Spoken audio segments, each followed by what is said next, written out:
Welcome student. आज हम लोग पढ़ेंगे विजुअल बेसिक डॉट नेट का जो एक्सेप्शन हैंडलिंग वाला पार्ट है वो। तो एक्सेप्शन हैंडलिंग के बारे में आज हम लोगों को पढ़ना है। सबसे पहले हम लोग शुरू करते हैं एक्सेप्शन क्या है या एक्सेप्शन हैंडलिंग क्या होता है। तो प्रोग्रामिंग भाषा के अनुसार ऐसी गलतियां या त्रुटियां जिनके द्वारा प्रोग्राम के सफलतापूर्वक रन एग्जीक्यूशन होने में कोई बाधा या व्यवधान उत्पन्न होता है, जिसके कारण प्रोग्राम अचानक टर्मिनेट हो जाता है, उसे एरर कहा जाता है। इसका मतलब है कि अगर हम लोग कोई प्रोग्राम बनाए हैं और उसको हम लोगों ने रन किया, रन करने के टाइम में अगर कोई प्रोग्राम हमारे किसी दिए गए वैल्यू के कारण अचानक रुक जाता है या कोई ऐसी इवेंट होती है जिसके कारण से वो काम करना बंद कर देता है, तो उसे एक्सेप्शन कहा जाता है। यह एरर प्रोग्रामर अथवा यूज़र के द्वारा उत्पन्न हो सकता है। ये जो एरर है वो प्रोग्रामर या यूज़र के द्वारा उत्पन्न हो सकता है। एरर को निम्नलिखित भागों में बांटा गया है।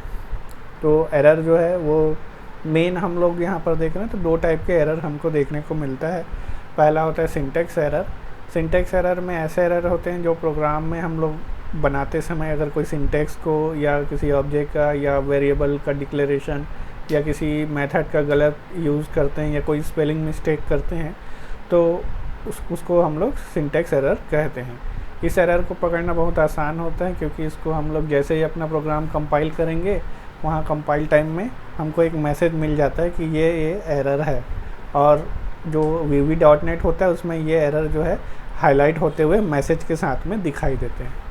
तो ये सिंटैक्स एरर कहलाता है। दूसरा होता है run time error. Run time error जो है जो कंपाइल टाइम में पकड़ में नहीं आता, मतलब जो हम लोग कंपाइल करते हैं तो उसका सिंटैक्स जो है वो बिल्कुल सही लिखा हुआ होता है, लेकिन जब इस प्रोग्राम को हम लोग रन करते हैं तब वहाँ पर एरर जनरेट होता है, जिसके कारण से हमारा प्रोग्राम जो है अचानक रुक जाता है या टर्मिनेट हो जाता है। तो ये जो रन टाइम एक्सेप्शन है या रन टाइम एरर्स है, इन्हें ही एक्सेप्शन कहते हैं। तो एग्जाम्पल के लिए हम लोग देख सकते हैं जैसे कि किसी संख्या को अगर हम लोग 0 से डिवाइड करें तो मैथमेटिक्स में वो इन्फिनिटी आता है, लेकिन अगर हम लोग कंप्यूटर साइंस में या प्रोग्रामिंग में ये करें तो यहाँ पर हमको एक एरर मिलता है। तो इस टाइप के जो रन टाइम एरर या एक्सेप्शन आते हैं उनको सॉल्व करने के लिए VB.NET में एक मैकेनिज्म यूज़ किया जाता है जो कहलाता है एक्सेप्शन हैंडलिंग। या जो प्रोसेस हम लोग यूज़ करते हैं इन रन टाइम एरर्स को रोकने के लिए, तो उसे हम लोग एक्सेप्शन हैंडलिंग प्रोसेस कह सकते हैं। एक्सेप्शन हैंडलिंग प्रोसेस में जो एरर आ जाता है तो उसको सॉल्व किया जा सकता है या फिर उसके लिए कोई अल्टरनेट सॉल्यूशन दिया जा सकता है। तो इसके लिए मेन जो है वो 4 कीवर्ड हम लोग यहाँ पर यूज़ करते हैं। सबसे पहले है ट्राई। जिस कोड में एक्सेप्शन के उत्पन्न होने की संभावना होती है उस कोड को ट्राई ब्लॉक के अंदर लिखा जाता है। ट्राई ब्लॉक का जनरल सिंटैक्स निम्नलिखित है। सबसे पहले ट्राई ब्लॉक, फिर ब्रैकेट, और जो भी स्टेटमेंट जिसमें हम लोगों का एक्सेप्शन आने की संभावना होती है वो हम लोग यहाँ पर लिखते हैं। मतलब अगर हमको लग रहा है कि जो लॉजिक हम लोग लिख रहे हैं या जो कोड लिख रहे हैं उसमें एरर आ सकता है तो उस कोड को हम लोग ट्राई ब्लॉक के अंदर लिखेंगे। दूसरा होता है कैच ब्लॉक। कैच ब्लॉक में एक्सेप्शन को ग्रहण किया जाता है जिसके लिए कैच कीवर्ड का प्रयोग किया जाता है। इस ब्लॉक में वे स्टेटमेंट लिखे जाते हैं जिन्हें एक्सेप्शन उत्पन्न होने की स्थिति में एग्जीक्यूट कराना चाहते हैं। तो ट्राई ब्लॉक में क्या हुआ, अगर कोई एरर आया तो उसको वो कैच ब्लॉक को ट्रांसफ़र कर देता है। तो कैच ब्लॉक उसको फिर रिसीव करता है और उसके लिए जो अल्टरनेट कोड लिखे होते हैं वो उनको एग्जीक्यूट करना शुरू कर देता है। एक ट्राई ब्लॉक के लिए एक से अधिक कैच ब्लॉक प्रयोग किए जा सकते हैं। तो ट्राई ब्लॉक जो है वो एक ही रहेगा, लेकिन कैच ब्लॉक जो है वो अलग अलग हो सकता है क्योंकि यहाँ पे एरर जो है वो अलग अलग प्रकार के आ सकते हैं। तो उनके लिए हम लोग एक से ज़्यादा कैच ब्लॉक को यूज़ कर सकते हैं, और जिस टाइप का एरर आएगा उसके हिसाब से जो ऑब्जेक्ट है वो उसको पहचान लेता है और केवल उसी का जो ब्लॉक है वो एग्जीक्यूट होगा, उसी का कैच ब्लॉक जो है वो एग्जीक्यूट होगा ऑटोमेटिक, और बाकी जो कैच ब्लॉक है वो स्किप हो जाते हैं। कैच ब्लॉक को ही कई बार एक्सेप्शन हैंडलर भी कहा जाता है। तो जो इसका सिंटैक्स है वो इस प्रकार से है, कैच, फिर उसका ऑब्जेक्ट हम लोग यहाँ पर क्रिएट करते हैं और उसके लिए जो भी स्टेटमेंट हम लोग एग्जीक्यूट करना चाहते हैं वो यहाँ पर हम लोग लिखेंगे। ये बिल्कुल एक फंक्शन की तरह होता है जिसमें हम लोग पैरामीटर जो है वो डिफाइन करते हैं। इसमें जो ऑब्जेक्ट है वो ट्राई ब्लॉक में जो एक्सेप्शन उत्पन्न होगा उसको, उसके एरर को रिप्रेजेंट करता है। ठीक, जैसे कि यहाँ पर ट्राई ब्लॉक में हम लोग डिवीज़न बाय ज़ीरो या डिवाइड बाय ज़ीरो से में एरर आने की संभावना होती है, तो उसके लिए हम लोग पैरामीटर के रूप में डिवाइड बाय ज़ीरो एक्सेप्शन नाम का जो क्लास होता है उसका ऑब्जेक्ट जो है वो डिफाइन करेंगे। उसके बाद होता है थ्रो। कोई प्रोग्राम तब एक्सेप्शन थ्रो करता है जब उस प्रोग्राम में कोई प्रॉब्लम आती है, इसके लिए थ्रो कीवर्ड का प्रयोग किया जाता है। तो एक्सेप्शन को थ्रो करने के लिए हम लोग इस कीवर्ड का यूज़ करेंगे। और लास्ट होता है फाइनली। फाइनली ब्लॉक में वो कोड लिखा जाता है जो एक्सेप्शन आए या फिर ना आए, दोनों ही स्थिति में एग्जीक्यूट होना चाहिए।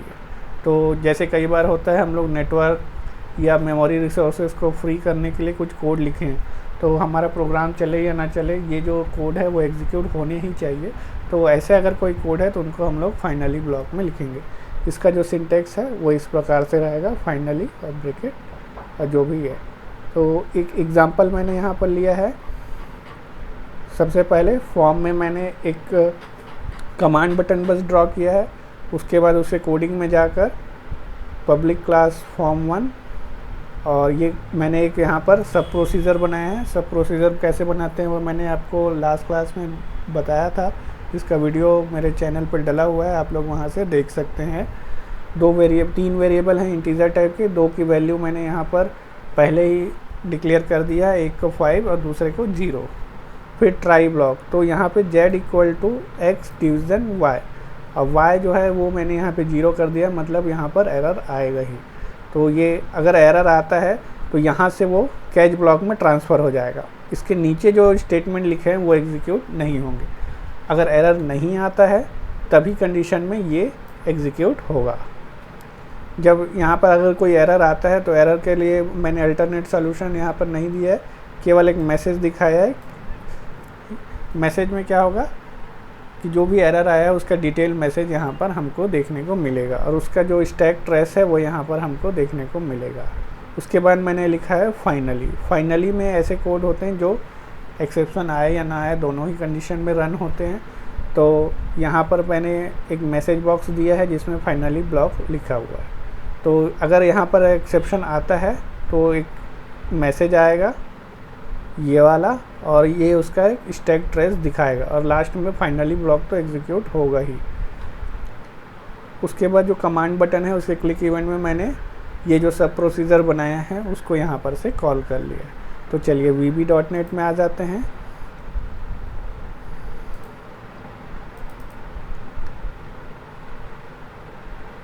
तो एक नया प्रोजेक्ट मैंने लिया, विंडोज़ एप्लीकेशन फॉर्म।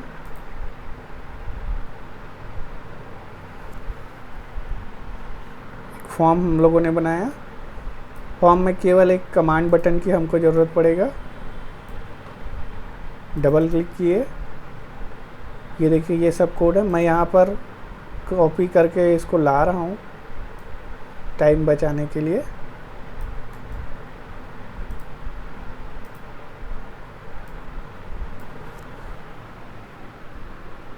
और मैंने इसको यहाँ पर पेस्ट कर दिया। अब देखिए यहाँ पर क्या होगा, जैसे रन किया मैंने इसको, ये आया कमांड बटन, क्लिक किए, arithmetic operation result in an overflow. जो एरर का मैसेज मैंने आपको बोला था वो यहाँ पर आ रहा है, और उसका फिर स्टैक ट्रेस है कि वो एरर कहाँ पर आ रहा है और कौन कौन से लाइन पर है, और ये लास्ट में हमारा फाइनली ब्लॉक जो कि चलेगा ही। तो इस प्रकार से हमारे एक्सेप्शन हैंडलिंग का ये एग्ज़ाम्पल है छोटा सा। इसमें हम लोग बहुत सारे और भी एग्ज़ाम्पल यूज़ कर सकते हैं। तो यहाँ पर इस क्लास को ख़त्म करते हैं। नेक्स्ट क्लास में हम लोग देखेंगे जो सिंपल कंट्रोल्स हैं VB.NET के, उसको। तब तक के लिए थैंक यू।